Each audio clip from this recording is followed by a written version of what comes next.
Boom! Good evening, Periscope. How are you? How is everybody? Look at that. Fanny's in straight away. Poof! Fanny, you're just quicker than lightning. You must have had your finger right on the pulse, ready to go. How are we doing? Good evening. Everybody, we're going to give people a few minutes to join. Good evening, everybody. It's Monday night. It's 10 p.m. here in the UK. Miss Gypsy is back. Great to see you back, Miss Gypsy. Chris is here. Alex is here. A few other people joining quickly. I missed the names then. But we'll give people a few minutes to join. Welcome back. It's Monday night, guys. It's 10 p.m. here in the UK. If you are tuning in from elsewhere, America, anything like that, Sasha, good evening. It's going to be a bit earlier for you, but thank you for joining us nonetheless. Very much do appreciate you spending some time with us. My name is Ross, for those who don't know me. I'm an actor and a voiceover artist from Manchester in the UK, and I scope twice a week. Hello, Sasha. On a Monday, tonight, we do something called Motivation and Mind Hacks. Who's this? Jobbers is here as well. Let's know where you're viewing from, Jobbers. Good to have you here. Nina's here as well. Good evening. Tonight we're doing Motivation and Mind Hacks. It's literally just that. It's things that are going to help you be more motivated, be more inspired, help you get, be more productive, get more done in your life, and ultimately just have more success. On a Wednesday night, we do a book club at 10 p.m. as well. We're going to have a brand new book that we're going to be studying from Wednesday. They're coming for the next 4 weeks. Good evening, Jennifer. Good to see you. How are you doing? So it's going to be a brand new book. Sam's here as well from Wednesday. So join us live for that as well if you can. Tonight, it's a bit of a fun one tonight. What I mentioned, Tracy's here as well. Good evening, Tracy. Just before I start, like I say, for those who don't know me, I'm an actor, voiceover artist from Manchester. I run a website called Acts on This, the TV Actors Network, as well as doing these Periscopes, and we have a Facebook group as well. Act on This is a site for actors, so if you're an actor, get on there, actonthis.tv. The Facebook group is for actors as well. These scopes are pretty much for anybody though, regardless of your job or what you do. You're going to get value out of these Periscopes because it applies to any human being on the planet. But if you are an actor, this is what I wanted to say, make sure you do join the Facebook group and the website, because we've got people who know the Facebook group exists but then they're not members on the website because they don't know that exists, and people who are on the website and don't know the Facebook group exists. This is the Facebook group. You can see it here. It says there, ready to upgrade your acting career. And look at all these lovely, that's tonight's Periscope. That's what we're doing. Helen Power's in the house. Power. We've got an awesome Facebook group. Look at all these lovely people introducing themselves. There's nearly 2,500 awesome actors in there. We're all super helpful. All the latest TV industry news is posted in there from the website. Everything that's going on actonthis.tv will be posted in there as well. So it's like your hub, like your one-stop shop for everything going on in the industry. Christos Lib is here as well. Good evening, Christos. So make sure you remember, particularly if you're an actor, you're going to want to be a part of both the website and the Facebook group. They kind of go hand in hand, and you'll get a lot more out of the community if you are part of both. So don't just be part of one, don't miss out. So tonight, guys, we've done this in the past, but we've done it a little bit more tongue-in-cheek in the past. Once we did something like the top 10 Disney quotes, like quotes in Disney films that I really liked, that actually, although they were in cartoons, were really bloody, held quite a bit of gravitas for life. They were really quite, true to the real world. But tonight, I've picked out for you guys 10 inspiring quotes that I think every actor on the planet should read, and I should put in here, not just read, but understand as well, before you go into your next audition. Sam says Sasha loved that one. She loved the Disney one, didn't she? If you want to watch any of the replays of these Periscopes as well, guys, this is Periscope, can you believe it, guys, 116 tonight. If you want to watch any of the other 115 that we've done, they're all in the archive at actonthis.tv. You can just click on the menu and go to the Periscope recording section, and you get access to all 115 of them. Mr. Thomas is here as well. Good evening, good to see you. You're just in time for quote number one. So these are quotes that I just think everyone should just drill into themselves for a bit of inspiration. If you're feeling a bit shitty or you need a bit of motivation or a bit of inspiration, these are things that, for me, are some of my favourite quotes ever. Some are from very famous people, some are from people who you will never have heard of, who are quite obscure, and some are from people who've had loads of success. Some are from people who are still en route to having success. So they're not all like billionaires and stuff like that. This is just life. This is real shit. This is like true to life stuff that you need to understand. Alex is here as well. Good evening, Alex. So we'll start with quote number one, which I know you will have heard. You'll have heard this this quote many times, but this is something in the acting industry and in life that I hear a lot. I hear a lot of excuses around this topic. Chesky4907's here. See if this applies to you or anyone else watching. Quote number 1 is, "It's never too late to be what you might have been." And George Eliot, English author. George was a woman. It was a pen name. It's not actually a man. George Eliot. But yeah, awesome quote. It's never too late to be what you might have been. At the Act on This TV meetup that we had in Manchester, we do some live networking events every month as well. We had one in Manchester on a Saturday just gone. There was a few older actors there as well. And something that they always, people coming into the industry quite late, in any job, any walk of life, when you try something new, what you think is quite late in your life, whether that's your 50s, your 60s or your 70s. And I was saying to them, look, you need to understand just how much time you've still got on the clock. Potentially you've got more time on the clock than me. I'm 34, but just touch wood, it ain't going to happen.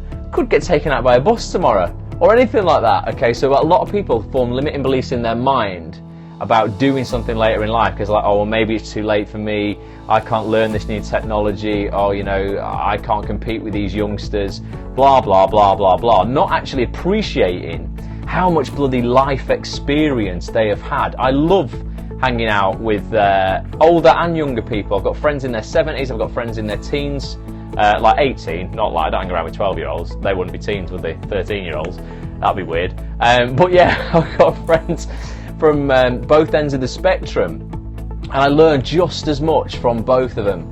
34, has it been your birthday? Thought you were 33. It hasn't, Sam. My birthday's in 4 weeks on the 9th of September. 9th of the 9th. Bugger that for a game of soldiers, says Nina. I'm going to live forever. Exactly, Nina, I'm telling you. Nina's on fire. Nina never looks like she ages at all. You look like you don't have to tell us your age, Nina, but you look like you're in fine fettle for whatever age you are, 32, 33, something like that. So it's a good one. So number 1, I love it. I really love it. It's never too late to be what you might have been. Don't want to hear people saying like, oh, you get that, don't you? When they say, what do you do for a living? You go, I'm an actor. Oh, I could have been an actor. Could have been an actor. Fine vessel. No, fine fettle. As in, not fine vessel. I thought that was like, that's what it is, isn't it? That's the quote in it, fine fettle. I think that's it, funny. Fine vessel though. Fine vessel to sail in, Nina. Definitely. I think it's fettle. Lulu's here as well. Good evening, Lulu. You make me sound like a horse, says Nina. And Sam's never heard of it. Look it up, Sam. Google it. I'm sure fine fettle is means we're in ship shape, we're in good order, something like that. Quote number 2. This is something that this is on. So I do a mindset. Good evening, Lulu. I do a mindset program for actors that I'm launching again later this month called Bulletproof Actor: Unstoppable Confidence, Infinite Success. And this is in the first unit of that course, and it's something that Eleanor Roosevelt said, who was an American politician.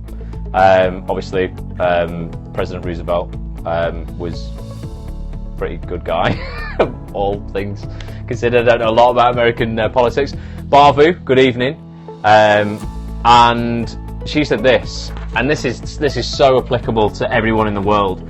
No one can make you feel inferior without your consent.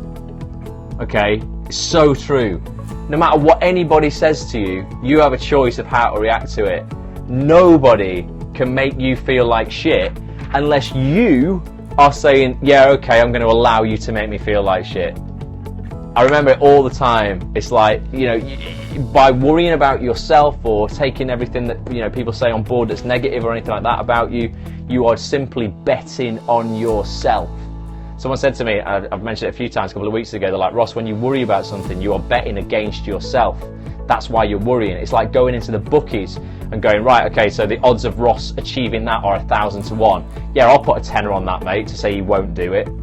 That's what worrying is, and that's what taking on other people's beliefs of you are. So nobody can make you feel inferior without you giving them consent. So if you're going to go into a audition, I give my consent all too often. Don't do it, Fanny. Don't do it. If you're going to go into an audition, you're in the reception. So I went for a Really big audition last Friday.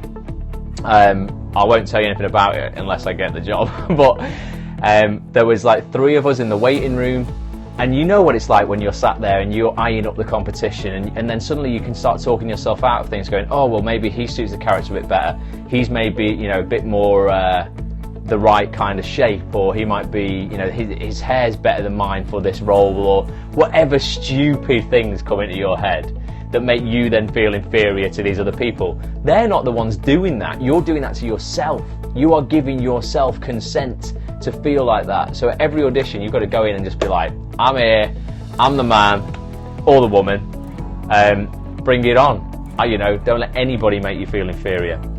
So give me some hearts if you like that one. I think that's a really cool one. Better hair, says Sam. Never. No, exactly. Honestly, Sam. I just, you know, some. If it was a shampoo advert, maybe they want longer hair or something like that. It wasn't for that, but yeah, it was a period-ish piece. And I'm like, I don't know if this is. I didn't do my hair like this. I had it a bit flatter. It's not very period, is it? Quote number 3 by Malcolm S. Forbes. Okay, American entrepreneur. You'll have heard of the Forbes Rich List. He was he pioneered Forbes magazine. Pretty popular magazine, nonetheless. He said this. Don't know when he said it, but this is really good as well.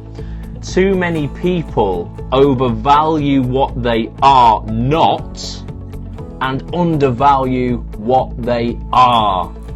So too many people overvalue what they are not and undervalue what they are. And this is that whole kind of conundrum where there could be 10 things that we do so great and 10 great qualities that we have, you know, in ourselves, and then one quality that isn't so great. So I know a lot of actors who are dyslexic, and I see this coming up time and time again. They can have, you know, great delivery, great comic timing, look great, have a great face, you know, have all these things that are like, you know, really applicable for being a great actor. And then they'll have this one thing, which is that they're dyslexic and they might need a little bit more time to get their head around a script, or they might need, you know, if the script is given out an audition, they might need to go off for 5 minutes on their own just to kind of, you know, spend a bit of extra time with it. They can't just sight read. Yet what they do is they don't focus on the 9 things they're bringing to the table, all the great things. They focus on that one thing that they're insecure about, and they value that way more than all of the other things that they bring to the table. So too many people overvalue what they are not and undervalue what they are. Now, a great way to value what you are, and again I get people to do this in Bulletproof Actor, and you can do this now. You should do this actually. At least actually tell me one thing on this list that you could write. Okay, we overestimate others and underestimate ourselves. That's true as well, Fanny, definitely. Is I do an exercise dead simple called 10 Things Cool About You. And literally, I know it sounds cheesy, doesn't it? But literally you just write down, stream of consciousness, the first 10 things that come into your head that's cool about you. And it just, you know, it just kind of makes you appreciate that you'll be able to find shitloads more than 10 as well. But this is the first 10 things that you can think of, and they can be anything from, you know, I'm kind, I'm loyal, you know, I have great hair, or whatever. You know, I've got a good this, a good that. I have a great family. All these things that, you know, that you are, as opposed to focusing on the things that you are not. And then the more you focus on those, the more you value those, you know, as opposed to the other stuff. Sounds like the sequel to the 10 Things I Hate About You. Yeah, exactly, Alex. We could do a positive thing. 10 Things Cool About You. But it's a really, you know, it's a really good thing that no one does, because I think in the UK, particularly, it's different in the States, but we don't like to sing our praises or highlight anything we think is good about ourselves. We're very self-deprecating, and that's quite endearing sometimes. I don't like total arrogant, you know, stuck-up people, but confidence is very different to arrogance. Funny, quirky, witty, fiery. That's mine. Well, let's bore straight away, Fanny. Alex, give me give me 2 things cool about you. Nina, 2 things cool about you. Boom. I'll give them 2 things cool about me. I've got a new t-shirt on tonight. It's not just black. Normally all my t-shirts are black. This isn't even just one colour. This is like 2 colours. This is like pretty outgoing for me. And Fanny says she's got more. She was limiting it. Excellent work. Other thing cool about me, I get pretty sassy on Periscopes. You know, passionate. Tell it how it is. Oh my word, pushing the boat out, says Sam. Exactly. I suppose I'm quite funny. Good one, Alex. Fanny's saying sassy, question mark. It's what Sam calls me when I go off on a rant, Fanny, when I just basically start going a little bit mental about people not fulfilling their potential. I'm great at body combat, says Nina, and I make people laugh. Yes, don't mess with Nina, because she will knock you out. She's great at body combat. Oh, he brings the sass, says Sam. So yeah, focus on, don't undervalue everything you are, and quit overvaluing everything you are not, because it doesn't matter. You're not going to be everything to everyone. Fanny says you look out for the sass. Yeah, you can't. One way to please nobody is trying to please everybody. You can't do that. So you've just got to be unapologetically you know, and people will accept that. And the people who don't, you don't need to be around. I'm only just learning this, says Fanny. Yeah, well, I mean, how many years, Fanny, then have you tried to conform to what you think other people want you to be? Because this is, let me see if I don't know if I can get this book without knocking everything down. Great book that I want us to look at. I bet I can't even find where I've put it, guys. I've got too many books. Too many books. What's up there? No, that's not it. The ego is the enemy. No, not that one. It's not that one. Can't find it. It's a top 5 regrets of the dying. Great book. Sounds. I'm a dedicated actor, says Christos Lib. Excellent. Yeah, top 5 regrets of the dying, guys. It's a book we're going to do for book club. It sounds really morbid, but it's not. It's actually it's a book about well, literally that, the top 5 regrets of the dying. It was done by a nurse who worked in palliative care, and she literally surveyed all these people who were in the last days of their life. Some were old, some weren't particularly old, and one of them was, well, the second top regret. They all started with I wish this, I wish that. The second one was I wish that I had lived the life I wanted to live, as opposed to the life I thought others wanted me to live. Good evening, Patrick. Pat's here. So yeah, so definitely be unapologetically you, Fanny, as long as that isn't a serial killer or a terrorist, just for the record. Right, quote number 4. This was by a guy called Nick Sheff. Okay, so and Jen says she's a good listener and incredibly tenacious. Got to be tenacious in this industry, Jen, definitely. This is by a guy called Nick Sheff. Nick is an American author, but he's also a recovering drug addict. So he's not led a sheltered life. He's not made a shit ton of money. He's not a businessman, billionaire.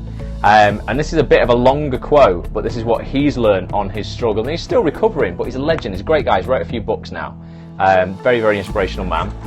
And he says, as long as you look for someone else to validate who you are by seeking their approval, you are setting yourself up for disaster. You have to be whole and complete in yourself. No one can give you that. You have to know who you are. What others say is irrelevant. And I think that kind of works on so many levels. In your career as an actor, you have to be whole without a top TV job all the time, or a top theatre job, or whatever it is.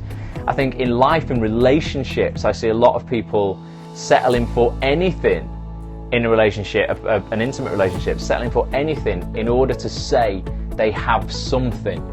So they can say, yes, I have somebody in my life, my significant other. They will settle for anything because they're not whole on their own. It's like they need that validation from someone else to say, yes, I am lovable, or someone cares about me.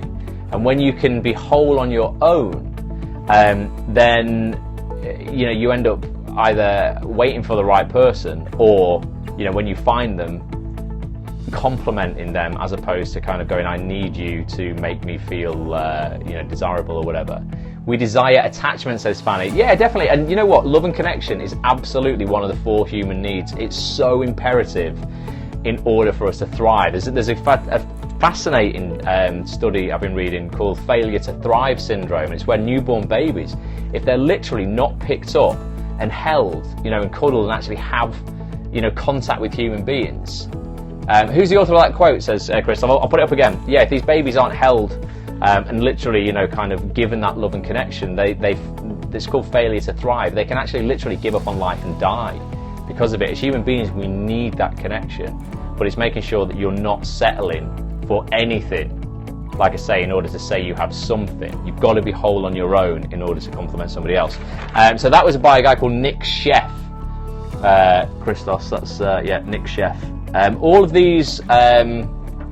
All of these slides, by the way, will be available on the replay. So if you're watching this on the replay, if you look underneath this video, you'll see a little PDF download link, and you can get a copy of all of these quotes. But for people watching live, obviously I can just hold them up tonight. So that was quote number 4. Quote number 5. I don't know how you say this lady's name, but she's great. She's an American inspirational speaker.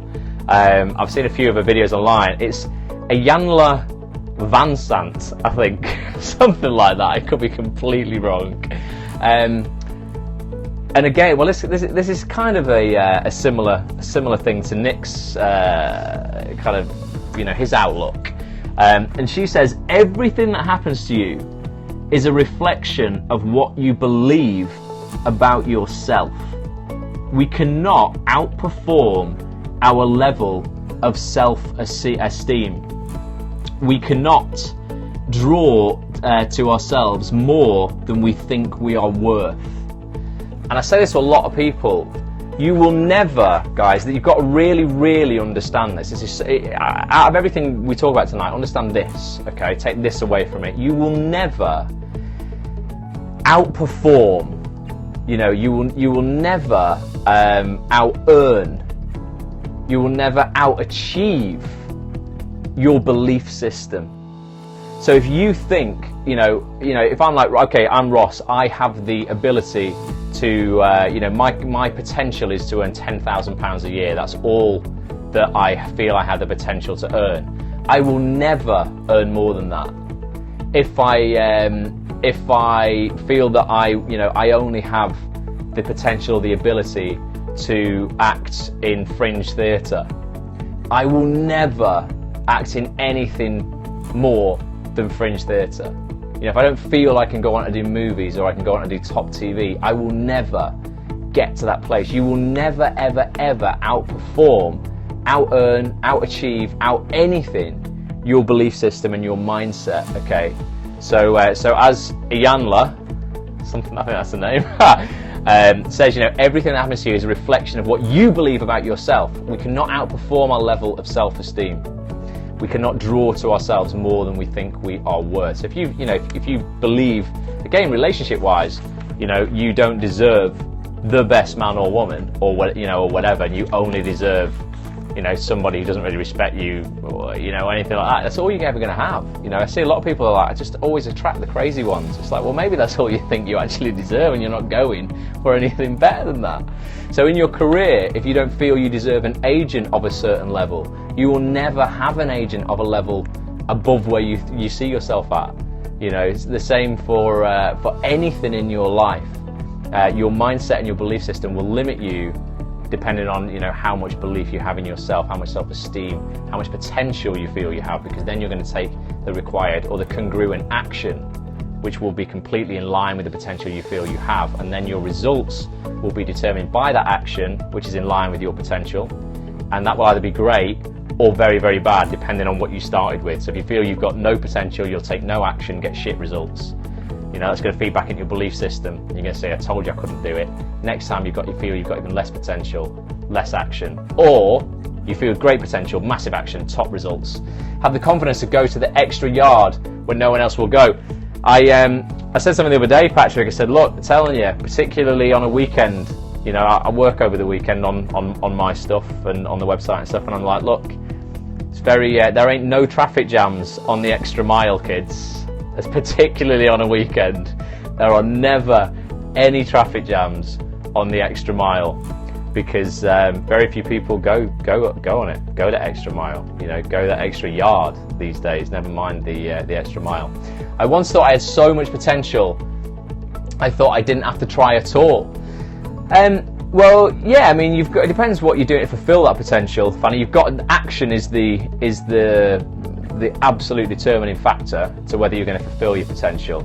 It's great that you feel you've got so much potential, but you feel that you don't have that anymore. Well, maybe that was just based on previous results, Fanny. So in terms of you felt you had loads of potential, but you didn't take your action wasn't in line with the potential you thought you had. Thus, your results weren't what you wanted. Thus, that feeds back into your belief system that says, see, you can't do it. So what you need to do now is bring your action up in alignment with the potential you feel you have. And I promise you, if you take success, the formula for success, guys, is so simple. If you take enough action, if there are 10 ways to fulfill a goal, to achieve a goal of yours, and you take all 10, I promise you one of them will work. If you only take 20% action and only do 2 of those 10 things, you could fail. Okay, 50%, you only do 5 of those things, you could fail. If you do all 10, you will succeed. That's where I'm struggling, it's knowing the right action. Okay, well that's getting clear on your goals then and exactly what you want. And when you know exactly what you want, you can then break it down into more defined steps. I'm going to do a whole course on goal setting at the end of this year. We all think we are special, we have got to believe it. Yeah, well, you know, you have to, again, so we said love and connection is one of the 4 main human needs.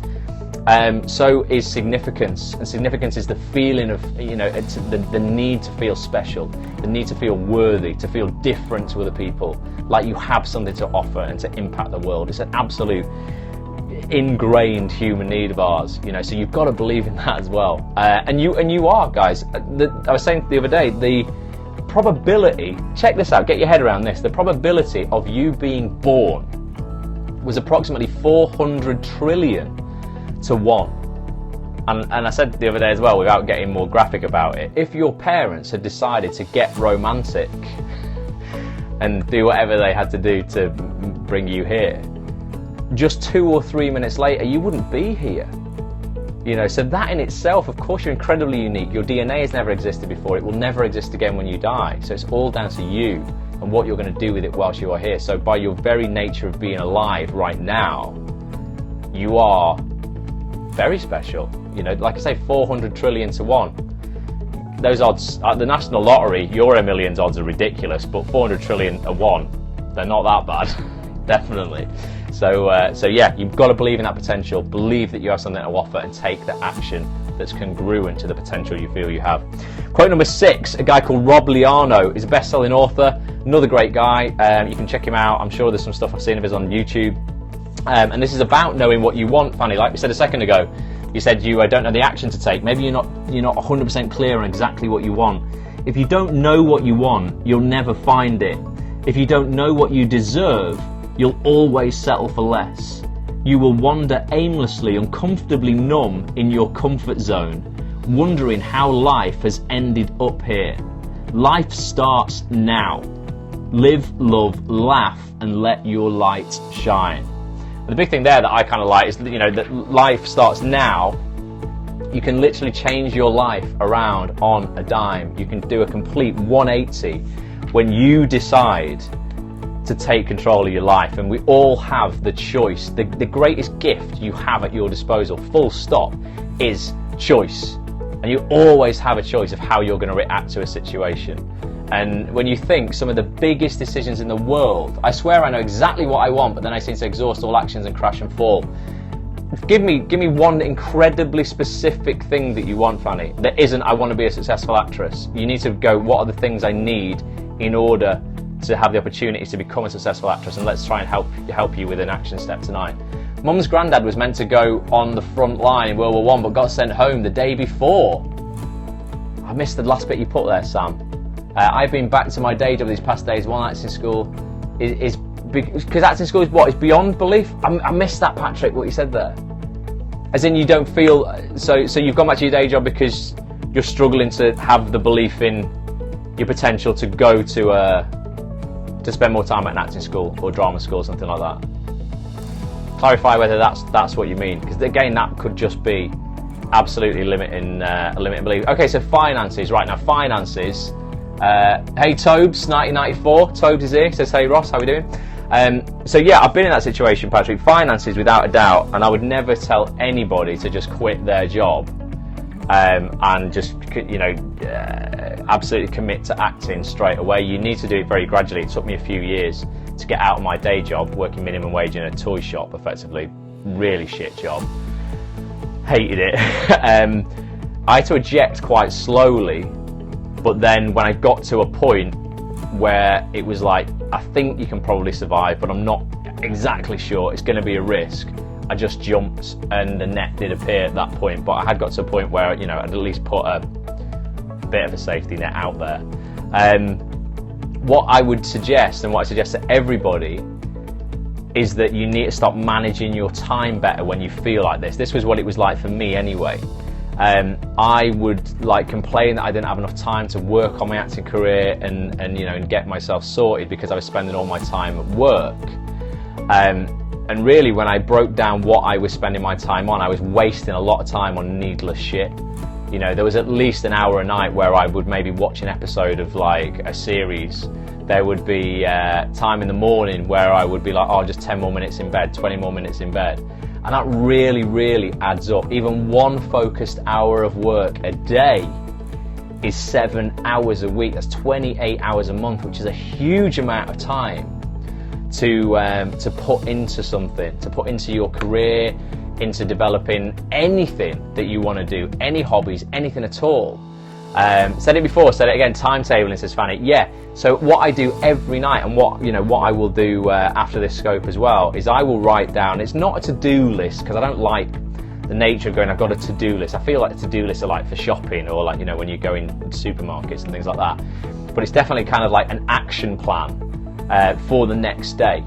And I will go, you know, so today, I wish I could show you, but I've ticked it all off. So today I had to write 3 news articles for Acts on This. I had to write up the Periscope for tonight. I had to send a couple of invoices off, do my emails. I had a whole kind of like action list of things that I needed to do. And I knew that roughly each one would kind of take me 30 minutes to an hour. So then I could check throughout the day. I didn't have specific times where I'm going to do this 1 till 2 or anything like that. I just knew how long my action plan would take. And then I knew how long I had really until 10 o'clock tonight, until I had to come on here with you guys. Fanny says she does exactly the same. Awesome, and it means that you just have structure. It's not so finite that it's like, I have to be sat here at 10 to 1 till 10 to 2. It's just knowing that you have 4 hours worth of things to do today. And how long have I got before I go to bed? Well, I've still got 8 hours of the day left. Brilliant, okay. Well, I know that I'm not, you know, those things that are important. This is the thing, guys, right? Too many people leave important things to the point where they become urgent. And that's what's going to fuck you up. Okay, so excuse my language. A lot of people bring things to me as emergencies to go like, oh my God, Ross, can you help me with this? I've not done this and this needs to be out tomorrow, or something like that. And I'm like, when did you find out about this? They're like, oh, 4 weeks ago. And I'm like, right, why have you left it till the day before, when you knew 4 weeks ago that this day was coming? So what happened there is you had something that you knew was important and you let it go to the point where it became urgent. And with urgency comes a load of cortisol, a load of hormones in your body that make you feel tense, anxious, terrible, panicky. Thus you procrastinate, you don't know what to do. You're like, oh my God, I've got all these things to do. I'm completely overwhelmed. And you do nothing. Deal with the demons straight away, says Fanny. Yeah, so what I do with those things on those lists that I do each day, nothing really ever goes on one of those lists that's ever urgent. They're all important things that I know I need to get done that day. But if I don't get them done that day, one thing I had on my list today that I didn't get done today was to record a 5 to Thrive podcast that actually should have gone out over the weekend. But it's not, no one's going to die. If I don't do that, no one's going to die, okay? So that will be something that I will do first thing tomorrow morning. But having that structure, Patrick, seriously will really help you schedule your stuff, get more done. And like I say, just schedule 1 focused hour of work in a day to begin with. Just 1 hour. Turn your phone off. Put a timer on even. Put your phone on airplane mode and put a timer on for 60 minutes and just sit there and go, I'm going to work on X, whatever that is, for 60 minutes. And you watch how much you will get done over a week. You'll feel so proud after week 1. You'll be like, God, I've got 7 hours worth. Imagine if you sat down and you did 7 hours work on something. You get shit ton done. And doing one thing every day towards your career, 1 for 1 hour, says Fanny. Yeah, absolutely. You might go, okay, I'm going to do 1 focused hour work on my acting career. Then in the evening when I come home, I've got 1 focused hour on my relationship. You know, that's fucking really important. Everything in life affects everything in your life. Might have 1 focused hour with my kids, 1 focused hour in the gym, 1 focused hour reading, you know, with myself, my intellect, whatever.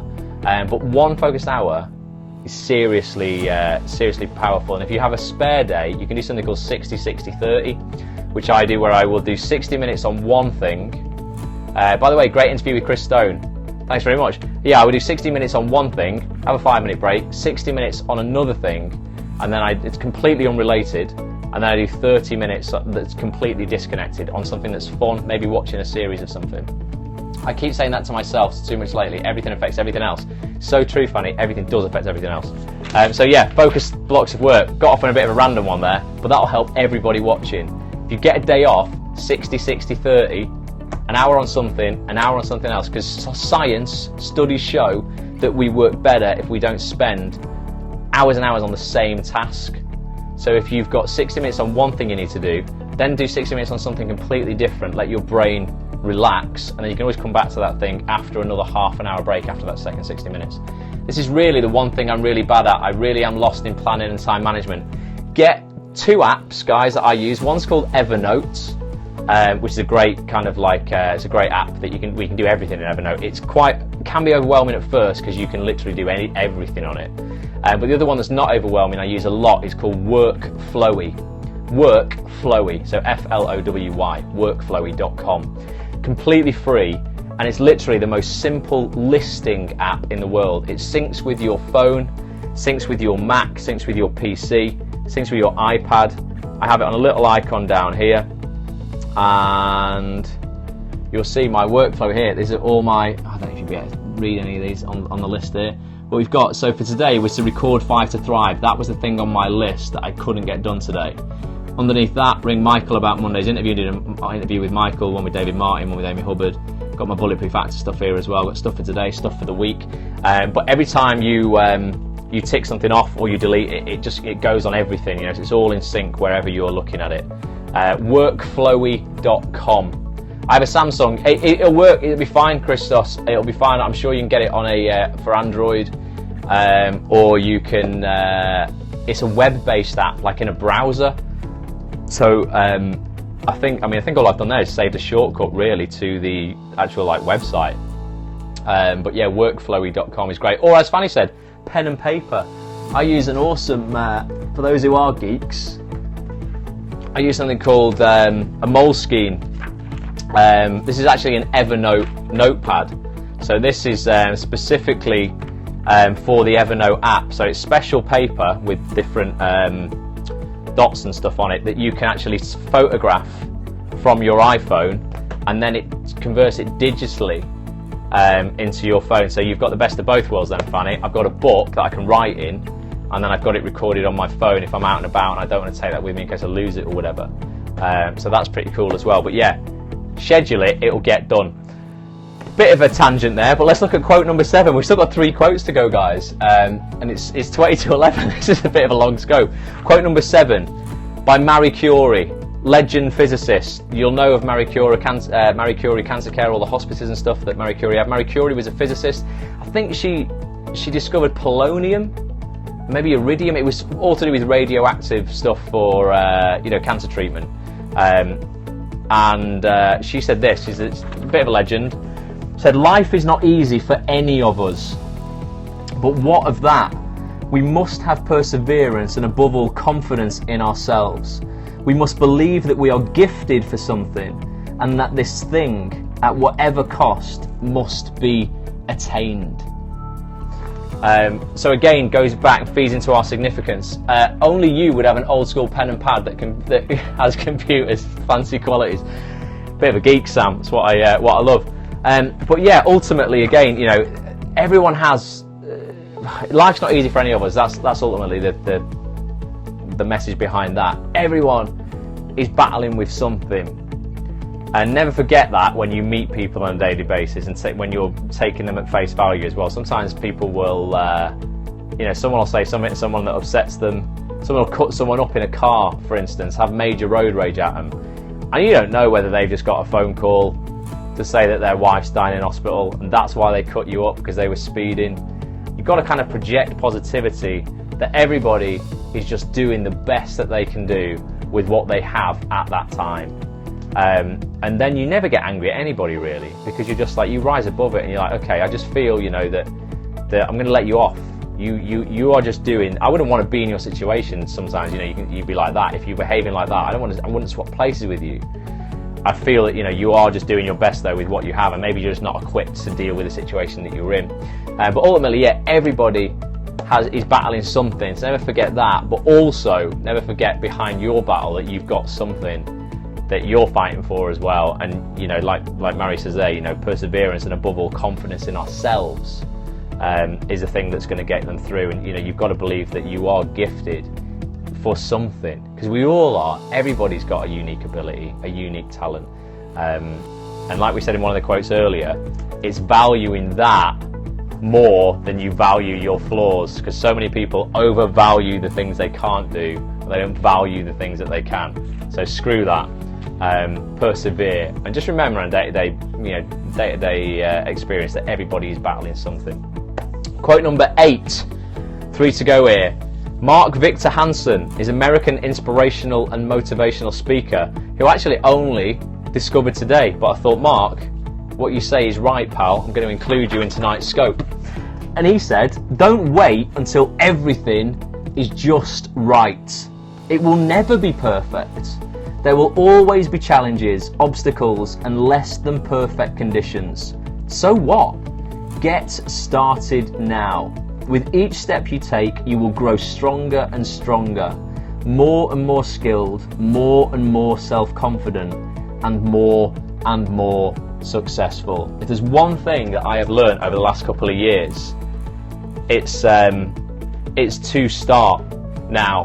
Literally, there will never be a perfect, there just isn't. There will never, ever be a perfect time in your life to do anything, a perfect time to pursue a new career, pursue a new relationship, perfect time to start a new business, perfect time to start eating healthy, perfect time to start dressing different, you know, perfect time to buy a house, perfect time to audition. There's never, ever a perfect time to do anything.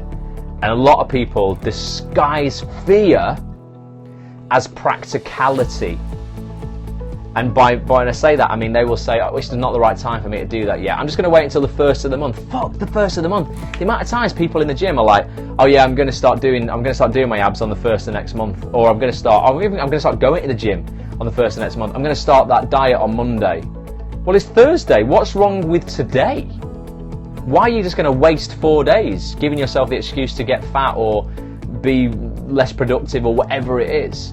There is never a better time to start something than now. So if you are thinking of something, whatever that is, whether that's writing to a casting director if you're an actor, getting a new headshot done if you're an actor, sorting a showreel scene out if you're an actor, joining actonthis.tv if you're an actor, which you definitely should be doing. Anything, Patrick says true, anything, business-wise, asking that girl out or that boy out, anything. There is never, ever a perfect time to do it. So just do it like now. Maybe not 11 o'clock at night, because there's probably not a lot open really at 11 o'clock at night. But yeah, unless you're in America and it's early in the day. But do it. Start now. There's never a perfect time to do anything. So thanks to Mark Victor Hansen for that one. Because the use-by date on cream cakes in the fridge lasts until Sunday. Eat them now, Sam. Ross, a question. Contacting casting directors, how far do you go without badgering? As long as you are contacting them, Patrick, for something relevant. So either you've got something to say, you've got a new headshot they've never seen before, you've got a new showreel they've never seen before, or they've never ever seen you before. Introduce yourself. There's nothing wrong with that at all. And I would say contact-wise, once a quarter, unless you know specifically. Say, for instance, the exception to that would be, I've just sent them something 2 weeks ago, then a friend of mine says, oh, I've just been for an audition today for whatever, and I noticed in the script there was a part of a policeman who was 28 to 35 years old, brown hair, 5'11". Sounds like it could be up your street. Then I would absolutely get in touch again, going, guys, I know I only contacted you 2 weeks ago, just in case you've forgotten. I've just been told about this. If I had an agent though, I would get them to do that. It's up to you. I don't know if you have got representation, but yeah, you know, as long as you've got something relevant to say and you're not just needy, you're fine. Don't turn up at their house, that goes too far, says Sam. Yeah, Sam's done that and has got the ASBO still to show for it. But yeah, I think as long as it's like anything in life, mate, isn't it? You know, it's common sense often isn't common action though. That's something we say a lot, isn't it? We know what we should do, we don't often do it. But as long as you're tactful and you're, you know, you're not too forceful, but equally not too apologetic, you've got to get that confidence right. So go, this is me, this is what I am. You know, I could, you know, potentially be useful. What if you go to their office? Wouldn't recommend just turning up. Could be a bit awkward, Christos, unless you've got an audition, absolutely.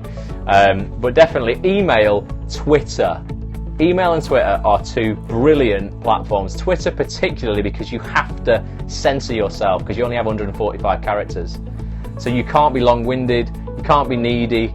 You're effectively saying, guys, check this out. I mean, I go on actonthis.tv if you're an actor and have a look in the article section. I put a Twitter hack out on why I think your show reel should be 2 minutes and 20 seconds and how you actually take advantage of that on Twitter. It's a hack on Twitter that I don't see anybody using, that I started using a couple of weeks ago, and as a result I got a very big audition last Friday. Do it. It's underused, no one's using it. But go to actonthis.tv and you can read my article about it. It's titled something like why your show reel needs to be 2:20 or less. Fanny's getting a new show reel from Chris, plus a new scene. Excellent work. Quote number 9, Henry Ford. You'll have heard this one, but this is super short and to the point, guys. I completely agree, Alex, with the comment you're mentioning there. I won't say it on camera. These comments don't appear on the replay, so that's fine. This is Henry Ford. Whether you think you can or think you can't, you are right. Absolutely, 100%. It feeds back into what potential you believe you have. Like we mentioned before, guys. You know, if you feel you've got the potential, you're going to take the action to go and go and get the results that you want. But yeah, if you think you can't do it, you're going to be right. I told everybody, haven't I, about the anecdote of Roger Bannister, the runner who ran the 4-minute mile. Well, he broke the 4-minute mile, 3:59.594 or something like that. Before he ran that 4-minute mile, nobody thought it was possible. They didn't think the human body had the potential to run a 4-minute mile, thus nobody even attempted it. He broke it, and within something like 3 months, 33, 34 other people ran a 4-minute mile because it suddenly became possible. The impossible suddenly became possible. So before that, you know, he thought he could, and he was right. Everyone else thought they couldn't, and until that point they couldn't. Quote from JFK, do it not because it's easy, but because it's hard. First man in space. Yeah, you know, definitely. Push yourself a little bit. Quote number 10, this is from a very, very famous legend. It's not really, just for fun, made it on myself. Ross Grant, here's a quote for you.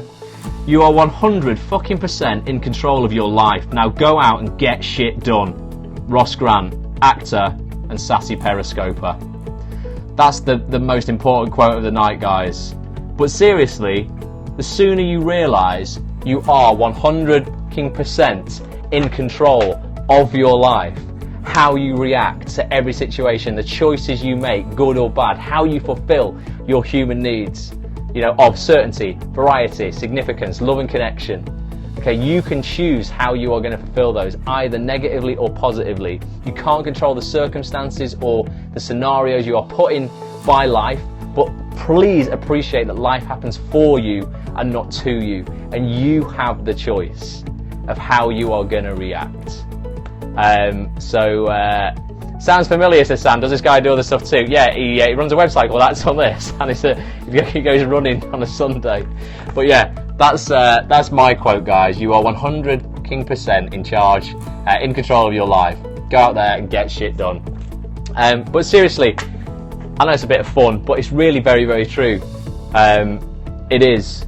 Don't procrastinate. Worst nation on earth, procrastination. Don't procrastinate. Go out there, do fulfill that potential. Do take the action, Fanny, that's congruent with the potential you said you used to feel that you had. You've still got that potential and loads more, because you've been through a lot more since then. It's going to make you a stronger, more capable person.